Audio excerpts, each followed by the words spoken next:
ಕೇಂದ್ರ ಸರ್ಕಾರದಿಂದ ರಾಜ್ಯದ ರೈತರಿಗೆ ಬಂತು good news. PM Kisan Samman Nidhi ಯೋಜನೆ ಬಾಕಿ ಕಂತು ಒಪ್ಪಿಗೆ ಸಿಕ್ಕಿದೆ. ಕೃಷಿ ಸಚಿವ ಚಲುವರಾಯಸ್ವಾಮಿ ಅವರ ಪತ್ರಕ್ಕೆ ಕೇಂದ್ರ ಸರ್ಕಾರದಿಂದ ಸಕಾರಾತ್ಮಕ ಸ್ಪಂದನೆ ಸಿಕ್ಕಿದ್ದು, ನೀವು ಕೂಡ ರೈತರಾಗಿದ್ರೆ ವಿಡಿಯೋನ ಪೂರ್ತಿಯಾಗಿ ನೋಡಿ. ಮತ್ತೊಂದೆಡೆಯಲ್ಲಿ ನಾಳೆಯಿಂದ ಕೆಎಸ್ಆರ್ಟಿಸಿ ಬಸ್ಗಳಲ್ಲಿ ಲಗೇಜ್ ದರ ಹೆಚ್ಚಳ, ಬಸ್ ಪ್ರಯಾಣಿಕರಿಗೆ ಶಾಕ್ ಕೊಟ್ಟ ಇಲಾಖೆ. ಮತ್ತೊಂದೆಡೆಯಲ್ಲಿ ಉಚಿತ ಬಸ್ ಕೂಡ ಬಂದ್ ಆಗಲಿದೆ. ಆಧಾರ್ ಕಾರ್ಡ್ ಇದ್ರೂ ಕೂಡ ಹಣ ಕೊಟ್ಟೆ ಮಹಿಳೆಯರು ಪ್ರಯಾಣಿಸಬೇಕು.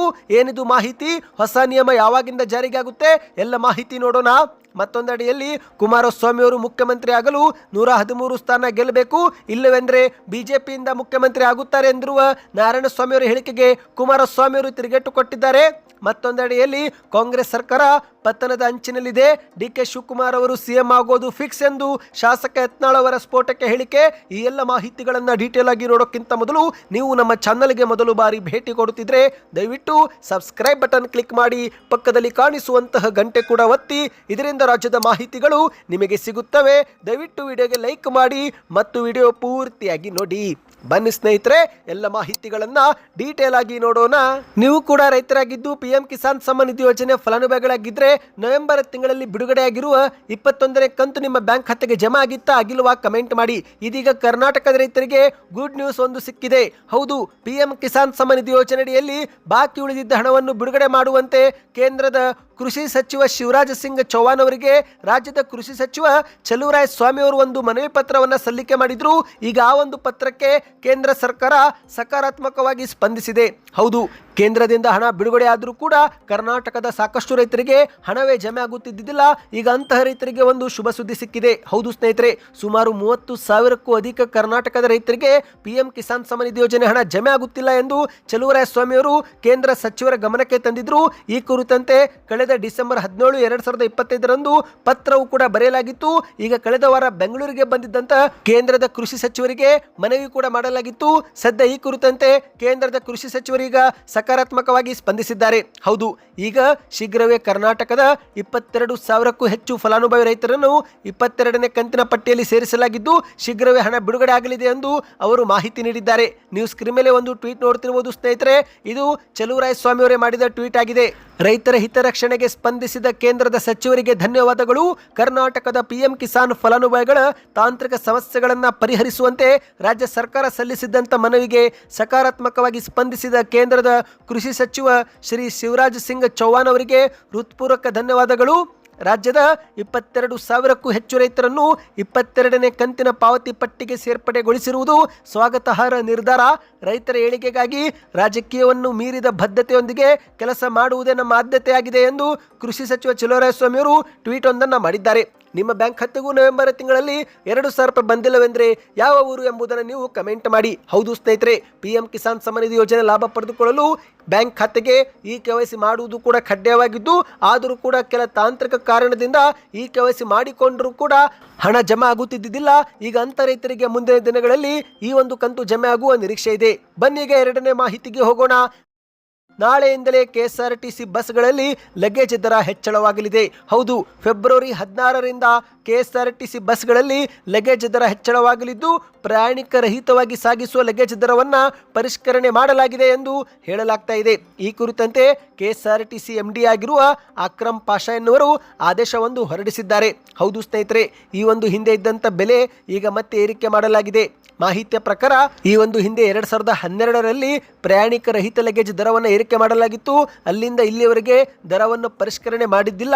ಈಗ ಫೆಬ್ರವರಿ 16, 2026ರಿಂದ ದರ ಪರಿಷ್ಕರಣೆ ಮಾಡಲಾಗಿದೆ ಎಂದು ಹೇಳಲಾಗ್ತಾ ಇದೆ. ಅಂದ್ರೆ ಸ್ನೇಹಿತರೆ, ಇದು ಕೇವಲ ಪ್ರಯಾಣಿಕ ರಹಿತವರಿಗೆ ಮಾತ್ರ ಈ ಒಂದು ಹೊಸ ದರ ಹೆಚ್ಚಳವಾಗಲಿದೆ. ಅಂದ್ರೆ ನೀವು ಪ್ರಯಾಣ ಮಾಡದೆ ಕೇವಲ ನಿಮ್ಮ ಲಗೇಜ್ ಅನ್ನ ಒಂದು ಸ್ಥಳದಿಂದ ಮತ್ತೊಂದು ಸ್ಥಳಕ್ಕೆ ಸಾಗಿಸುತ್ತಿದ್ರೆ ಆಗ ನೀವು ಹೆಚ್ಚಿನ ಒಂದು ಶುಲ್ಕವನ್ನು ಇನ್ನು ಮುಂದೆ ಕಟ್ಟಬೇಕಾಗುತ್ತೆ. ಇತ್ತೀಚೆಗೆ ಮೆಟ್ರೋ ದರ ಏರಿಕೆ ಮಾಡಲಾಗಿತ್ತು. ಇದೀಗ ಲಗೇಜ್ ದರವು ಕೂಡ ಏರಿಕೆ ಮಾಡುತ್ತಿದ್ದಾರೆ. ಅಂದ ಹಾಗೆ ಈಗ ಉಚಿತ ಬಸ್ ಪ್ರಯಾಣ ಪಡೆಯುವ ಮಹಿಳೆಯರಿಗೂ ಕೂಡ ಒಂದು ಮುಖ್ಯವಾದ ಮಾಹಿತಿ. ಹೌದು ಸ್ನೇಹಿತರೆ, ಶಕ್ತಿ ಯೋಜನೆಯಲ್ಲೂ ಕೂಡ ದೊಡ್ಡ ಬದಲಾವಣೆ ಮಾಡಲು ಸರ್ಕಾರ ಮುಂದಾಗಿದೆ. ಇಷ್ಟು ದಿನ ಆಧಾರ್ ಕಾರ್ಡ್ ತೋರಿಸಿ ರಾಜ್ಯಾದ್ಯಂತ ಉಚಿತ ಬಸ್ ಪ್ರಯಾಣ ಮಾಡಬಹುದಾಗಿತ್ತು.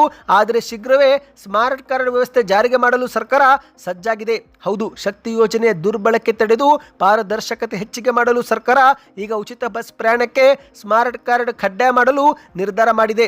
ಮಾಹಿತಿಯ ಪ್ರಕಾರ ಜೂನ್ 2026 ಒಳಗೆ ಈ ಒಂದು ವ್ಯವಸ್ಥೆ ಜಾರಿಗೆ ಬರಲಿದೆ. ಈ ಒಂದು ಸ್ಮಾರ್ಟ್ ಸ್ಮಾರ್ಟ್ ಕಾರ್ಡ್ ಹಂಚಿಕೆ ಮಾಡಲು ಮುಖ್ಯಮಂತ್ರಿಯವರು ಬಜೆಟ್ನಲ್ಲಿ ಅನುದಾನ ಮೀಸಲಿಡಲಿದ್ದಾರೆ ಎಂದು ಹೇಳಲಾಗ್ತಾ ಇದೆ. ಸ್ವತಃ ಕಾನೂನು ಇಲಾಖೆ ಸಚಿವರಾಗಿರುವ ಎಚ್.ಕೆ. ಪಾಟೀಲ್ ಅವರು ಈ ಬಗ್ಗೆ ಮಾಹಿತಿ ಕೊಟ್ಟಿದ್ದಾರೆ. ರಾಜ್ಯ ಸಚಿವ ಸಂಪುಟ ಸಭೆಯಲ್ಲಿ ಸ್ಮಾರ್ಟ್ ಕಾರ್ಡ್ ಯೋಜನೆಗೆ ಅನುಮೋದನೆ ಸಿಕ್ಕಿದೆ ಎಂದು ಅವರು ತಿಳಿಸಿದ್ದಾರೆ. ಸ್ನೇಹಿತರೆ, ಹೌದು, ಇಂದು ಕರ್ನಾಟಕದಲ್ಲಿ ಆಂಧ್ರ ಪ್ರದೇಶ, ಮಹಾರಾಷ್ಟ್ರ ಸೇರಿದಂತೆ ಹೊರ ರಾಜ್ಯದ ಮಹಿಳೆಯರು ಕೂಡ ನಕಲಿ ಆಧಾರ್ ಕಾರ್ಡ್ ಅಥವಾ ಬೇರೆಯವರ ಆಧಾರ್ ಕಾರ್ಡ್ ತೋರಿಸಿ ಉಚಿತ ಬಸ್ ಪ್ರಯಾಣ ಪಡೆಯುತ್ತಿದ್ದು, ಹಾಗಾಗಿ ಇದನ್ನು ತಡೆಗಟ್ಟಲು ಸರ್ಕಾರ ಶಕ್ತಿ ಸ್ಮಾರ್ಟ್ ಕಾರ್ಡ್ ಕೊಡಲು ಮುಂದಾಗಿದೆ. ಅಂದಹಾಗೆ ಉಚಿತ ಬಸ್ ಯೋಜನೆ 2023 ಜೂನ್ 11ರಂದು ರಾಜ್ಯಾದ್ಯಂತ ಆರಂಭವಾಯಿತು. ಇಲ್ಲಿಯವರೆಗೆ 660 ಕೋಟಿಯ ಟಿಕೆಟ್ ಅನ್ನ ಉಚಿತವಾಗಿ ಮಹಿಳೆಯರಿಗೆ ಕೊಡಲಾಗಿದೆ. ಆದರೆ ಇನ್ನು ಮುಂದೆ ಆಧಾರ್ ಕಾರ್ಡ್ ಅನ್ನ ಬಂದ್ ಮಾಡಿ ಸ್ಮಾರ್ಟ್ ಕಾರ್ಡ್ ತೋರಿಸಿದ್ರೆ ಮಾತ್ರ ಉಚಿತ ಬಸ್ ಪ್ರಯಾಣ ಕೊಡಲು ಸರ್ಕಾರ ಸಜ್ಜಾಗಿದೆ. ಸ್ನೇಹಿತರೆ, ಈ ಬಗ್ಗೆ ನಿಮ್ಮ ಅನಿಸಿಕೆ ಏನು ಎಂಬುದನ್ನು ನೀವು ಕಮೆಂಟ್ ಮಾಡಿ. ಯಾಕಂದ್ರೆ ಈ ಒಂದು ಯೋಜನೆ ಜಾರಿಗೆ ಆದರೆ ನಕಲಿ ಆಧಾರ್ ಕಾರ್ಡ್ಗಳಿಂದ ಮುಕ್ತಿ ಸಿಗಲಿದ್ದು, ಹೊರ ರಾಜ್ಯದ ಮಹಿಳೆಯರು ಹಣ ಕೊಟ್ಟು ಬಸ್ ಪ್ರಯಾಣ ಮಾಡಬಹುದು ಎಂದು ಹೇಳಲಾಗಿದೆ. ಬನ್ನಿ ಇದೀಗ ಮತ್ತೊಂದು ಮಾಹಿತಿಗೆ ಹೋಗೋಣ. ಇದೀಗ ಕೇಂದ್ರದ ಸಚಿವ ಎಚ್.ಡಿ. ಕುಮಾರಸ್ವಾಮಿ ಅವರು ಮುಂಬರುವ ದಿನಗಳಲ್ಲಿ ಮತ್ತೊಮ್ಮೆ ರಾಜಕೀಯಕ್ಕೆ ಬರುತ್ತಾರೆ. 2028ರಲ್ಲಿ ಚುನಾವಣೆಗೆ ನಿಲ್ಲುತ್ತಾರೆ ಎಂದೆಲ್ಲ ಸುದ್ದಿಗಳು ಹರಿದಾಡಿದ್ದು, ಇದೇ ಮಧ್ಯೆ ಛಲವಾದಿ ನಾರಾಯಣಸ್ವಾಮಿ ಅವರು ಕುಮಾರಸ್ವಾಮಿ ಅವರು ಸಿಎಂ ಆಗಲು 113 ಸ್ಥಾನ ಗೆಲ್ಲಬೇಕು, ಇಲ್ಲವೆಂದರೆ ಬಿಜೆಪಿಯವರು ಮುಖ್ಯಮಂತ್ರಿ ಆಗುತ್ತಾರೆ ಎಂಬ ಹೇಳಿಕೆ ಕೊಟ್ಟಿದ್ದು, ಇದೇ ಹೇಳಿಕೆಗೆ ಕುಮಾರಸ್ವಾಮಿ ಅವರು ಈಗ ತಿರುಗೇಟನ್ನ ಕೊಟ್ಟಿದ್ದಾರೆ. ಹೌದು, 2028ರಲ್ಲಿ 113 ಸ್ಥಾನ ಗೆದ್ದು ಕುಮಾರಸ್ವಾಮಿ ಸಿಎಂ ಆಗಲು ನಮ್ಮ ಯಾವುದೇ ಅಭ್ಯಂತರವಿಲ್ಲ. ಅದೇ ರೀತಿ ಬಿಜೆಪಿಯಲ್ಲಿ ಯಾರಾದರೂ 113 ಸ್ಥಾನ ಗೆದ್ರೆ ಆಗ ನಮ್ಮವರೇ ಮುಖ್ಯಮಂತ್ರಿ ಆಗುತ್ತಾರೆ ಎಂದು ಛಲವಾದಿ ನಾರಾಯಣಸ್ವಾಮಿ ಅವರು ಹೇಳಿಕೆ ಕೊಟ್ಟಿದ್ದಾರೆ. ಇದೇ ಒಂದು ಹೇಳಿಕೆಗೆ ಪ್ರತಿಕ್ರಿಯೆ ಕೊಟ್ಟಂತ ಕುಮಾರಸ್ವಾಮಿ ಅವರು, ನೋಡ್ರಿ, ರಾಜ್ಯದಲ್ಲಿರುವ ಭ್ರಷ್ಟ ಕೆಟ್ಟ ಸರ್ಕಾರ ತೆಗೆಯುವುದು ಒಂದೇ ನನ್ನ ಅಜೆಂಡಾ ಎಂದು ಉತ್ತರವನ್ನ ಕೊಟ್ಟಿದ್ದಾರೆ. ಹೌದು, ನಾನು ಇಲ್ಲಿಯವರೆಗೆ 100 ಬಾರಿ ಹೇಳಿದ್ದೇನೆ, ಕರ್ನಾಟಕದಲ್ಲಿ ಇಂತಹ ಭ್ರಷ್ಟ ಕೆಟ್ಟ ಸರ್ಕಾರ ತೆಗಿಬೇಕು ಎನ್ನುವುದೇ ನನ್ನ ಅಭಿಪ್ರಾಯ. ಮುಖ್ಯಮಂತ್ರಿ ಆಗುತ್ತೇನೋ ಬಿಡುತ್ತೇನೋ ಅದೆಲ್ಲ ಆಮೇಲೆ ಇದ್ದು ಎಂದು ಮಾಧ್ಯಮಗಳ ಮುಂದೆ ಹೇಳಿದ್ದಾರೆ. ಕರ್ನಾಟಕದಲ್ಲಿ ಉತ್ತಮವಾದ ಸರ್ಕಾರ, ಜನಪರವಾದ ಸರ್ಕಾರ, ಜನತಾ ಸರ್ಕಾರ ಬರಬೇಕು ಅನ್ನುವುದೇ ನನ್ನ ಅಭಿಪ್ರಾಯ. ಜನರ ಭಾವನೆಗೆ ಸ್ಪಂದಿಸುವ ಸರ್ಕಾರ ಇಲ್ಲಿ ಬೇಕು. ಇಂತಹ ಭ್ರಷ್ಟ ಸರ್ಕಾರ ತೆಗಿಬೇಕು ಎಂಬುದೇ ನನ್ನ ಅಜೆಂಡಾ ಎಂದು ಮಾಧ್ಯಮಗಳ ಮುಂದೆ ಹೇಳಿದ್ದಾರೆ. ಇಲ್ಲಿ ಮುಖ್ಯಮಂತ್ರಿ ಯಾರು ಆಗ್ತಾರೆ ಅನ್ನೋದು ಇಲ್ಲ.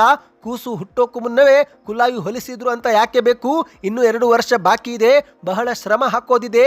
ಯಾರೋ 4 ಜನ ಮಾತಾಡಿದ್ದಕ್ಕೆ ಉತ್ತರ ಕೊಟ್ಟರೆ ಅದಕ್ಕೆ ಪ್ರಬುದ್ಧತೆ ಇರೋದಿಲ್ಲ ಎಂದು ಮಾಧ್ಯಮಗಳ ಮುಂದೆ ಲೇವಡಿಯನ್ನ ಮಾಡಿದ್ದಾರೆ.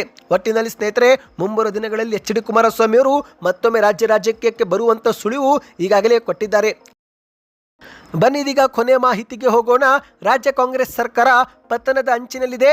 ಡಿ.ಕೆ. ಶಿವಕುಮಾರ್ ಅವರು ಸಿಎಂ ಆಗೋದು ಫಿಕ್ಸ್ ಎಂದು ಶಾಸಕ ಯತ್ನಾಳ್ ಅವರು ಶಾಕಿಂಗ್ ಹೇಳಿಕೆ ಕೊಟ್ಟಿದ್ದಾರೆ. ಹೌದು, ರಾಜ್ಯ ರಾಜಕೀಯದಲ್ಲಿ ಸಂಚಲನ ಮೂಡಿಸುವಂತಹ ಹೇಳಿಕೆಯೊಂದನ್ನು ಯತ್ನಾಳ್ ಅವರು ನೀಡಿದ್ದಾರೆ. ಸ್ನೇಹಿತರೆ, ಕರ್ನಾಟಕದಲ್ಲಿ ಆಡಳಿತ ಮಾಡುತ್ತಿರುವ ಕಾಂಗ್ರೆಸ್ ಸರ್ಕಾರ ಶೀಘ್ರವೇ ಪತನವಾಗಲಿದೆ. ಇದಕ್ಕೆ ಡಿ.ಕೆ. ಶಿವಕುಮಾರ್ ಅವರು ಮುಖ್ಯಮಂತ್ರಿ ಆಗುವ ಆಸೆನೇ ಕಾರಣ ಎಂದು ಮಾಧ್ಯಮಗಳ ಮುಂದೆ ತಿಳಿಸಿದ್ದಾರೆ. ಹೌದು, ಈಗ ಡಿ.ಕೆ. ಶಿವಕುಮಾರ್ ಅವರು ಹೇಗಾದರೂ ಮಾಡಿ ಮುಖ್ಯಮಂತ್ರಿ ಆಗಲೇಬೇಕು ಎಂಬ ಹಠಕ್ಕೆ ಬಿದ್ದಿದ್ದಾರೆ. ಸರ್ಕಾರ ಹೋದ್ರೂ ಪರವಾಗಿಲ್ಲ, ತಾನು ಮಾತ್ರ ಸಿಎಂ ಆಗಬೇಕು ಎಂಬ ಹಂತಕ್ಕೆ ಅವರು ಬಂದು ನಿಂತಿದ್ದಾರೆ. ಹಾಗಾಗಿ ಕರ್ನಾಟಕದಲ್ಲಿ ಕಾಂಗ್ರೆಸ್ ಸರ್ಕಾರ ಯಾವುದೇ ಕ್ಷಣದಲ್ಲಿ ಪತನವಾಗಬಹುದು ಎಂದು ಯತ್ನಾಳ್ ಅವರು ಹೇಳಿಕೆಯನ್ನು ಕೊಟ್ಟಿದ್ದಾರೆ. ಕಳೆದ 2-3 ದಿನಗಳಿಂದ ಡಿ.ಕೆ. ಶಿವಕುಮಾರ್ ಅವರ ದೆಹಲಿ ಭೇಟಿ ಆಗಿರಬಹುದು ಅಥವಾ ಅವರು ನೀಡುತ್ತಿರುವ ಹೇಳಿಕೆ ಆಗಿರಬಹುದು, ಇದೆಲ್ಲ ಗಮನಿಸಿದರೆ ಇದು ಸ್ಪಷ್ಟವಾಗುತ್ತೆ. ಅವರೇ ಖುದ್ದಾಗಿ ಹೇಳಿದ್ದಾರೆ, ದೆಹಲಿಗೆ ನಾನು ಕೇವಲ ಗಾಳಿ ಸೇವನೆ ಮಾಡಲು ಬಂದಿಲ್ಲ, ರಾಜಕೀಯ ಮಾಡೋಕೆ ಬಂದಿದ್ದೇನೆ ಎಂದು ಡಿ.ಕೆ. ಶಿವಕುಮಾರ್ ಅವರೇ ಖಡಕ್ಕಾಗಿ ಹೇಳಿದ್ದಾರೆ. ಹಾಗಾಗಿ ಈ ಎಲ್ಲ ಬೆಳವಣಿಗೆ ನೋಡಿದರೆ ರಾಜ್ಯ ಸರ್ಕಾರ ಯಾವುದೇ ಕ್ಷಣದಲ್ಲಿ ಪತನವಾದರೂ ಆಶ್ಚರ್ಯ ಪಡಬೇಕಾಗಿಲ್ಲ ಎಂದು ಯತ್ನಾಳ್ ಅವರು ತಿಳಿಸಿದ್ದಾರೆ. ಕರ್ನಾಟಕದ ಕಾಂಗ್ರೆಸ್ ಸರ್ಕಾರದಲ್ಲಿ ಭ್ರಷ್ಟಾಚಾರ ತಾರಕ್ಕೇರಿದೆ ಎಂದು ಕೂಡ ಆರೋಪ ಮಾಡಿದಂತೆ ಇವರು ಮುಖ್ಯಮಂತ್ರಿ ಸಿದ್ದರಾಮಯ್ಯನವರ ವಿರುದ್ಧವೂ ಕೂಡ ವ್ಯಂಗ್ಯವಾಡಿದ್ದಾರೆ. ಹೌದು, ಮುಖ್ಯಮಂತ್ರಿ ಸಿದ್ದರಾಮಯ್ಯನವರು ಇದೀಗ ಕರ್ನಾಟಕದಲ್ಲಿ ಸುದೀರ್ಘ ಕಾಲ ಆಡಳಿತ ಮಾಡಿದ ಮುಖ್ಯಮಂತ್ರಿ ಎಂಬ ದಾಖಲೆ ಬರೆದಿರುವುದು ನಿಜ. ಆದರೆ ತಮ್ಮ ರಾಜಕೀಯ ಜೀವನದ ಕೊನೆ ಹಂತದಲ್ಲಿ ಅತಿ ಹೆಚ್ಚು ಭ್ರಷ್ಟಾಚಾರ ನಡೆಸಿದ ಮುಖ್ಯಮಂತ್ರಿ ಎಂಬ ಕುಖ್ಯಾತಿಯೊಂದಿಗೆ ಅವರು ನಿವೃತ್ತರಾಗಲಿದ್ದಾರೆ. ಹಾಗಾಗಿ ದಯವಿಟ್ಟು ಕಡು ಭ್ರಷ್ಟ ಎಂಬ ಕೆಟ್ಟ ಹೆಸರಿನೊಂದಿಗೆ ನೀವು ಅಧಿಕಾರದಿಂದ ಕೆಳಗಿಳಿಯಬೇಡಿ ಎಂದು ಯತ್ನಾಳ್ ಅವರು ಸಿದ್ದರಾಮಯ್ಯನವರ ಪರ ಚಾಟಿ ಬೀಸಿದ್ದಾರೆ. ಸದ್ಯಕ್ಕೆ ಸ್ನೇಹಿತರೆ, ಈ ಎಲ್ಲ ಮಾಹಿತಿಗಳು ನಿಮಗೆ ಇಷ್ಟವಾಗಿದ್ದರೆ ವಿಡಿಯೋಗೆ ಲೈಕ್ ಮಾಡಿ, ನಿಮ್ಮ ಅನಿಸಿಕೆಗಳನ್ನು ಕಮೆಂಟ್ ಮಾಡ್ತಾ ಮುಂದಿನ ಮಾಹಿತಿ ಪಡೆಯಲು ಚಾನಲ್ಗೆ ಸಬ್ಸ್ಕ್ರೈಬ್ ಮಾಡಿಕೊಳ್ಳಿ.